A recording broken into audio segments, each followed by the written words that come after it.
Breaking news. আপনারা শুনছেন দুপুরের সংবাদ।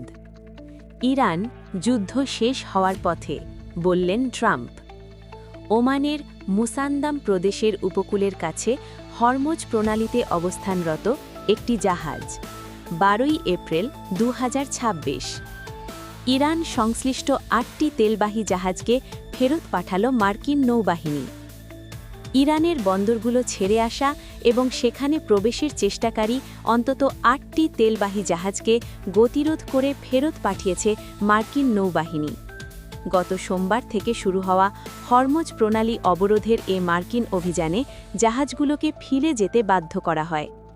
যুক্তরাষ্ট্রের সংবাদ মাধ্যম ওয়াল স্ট্রিট জার্নাল এক প্রতিবেদনে এ তথ্য জানিয়েছে। সংশ্লিষ্ট কর্মকর্তাদের বরাত দিয়ে প্রতিবেদনে বলা হয়েছে, প্রতিটি ক্ষেত্রেই মার্কিন নৌবাহিনীর সদস্যরা রেডিওর মাধ্যমে জাহাজগুলোর ক্রুদের সঙ্গে যোগাযোগ করেন।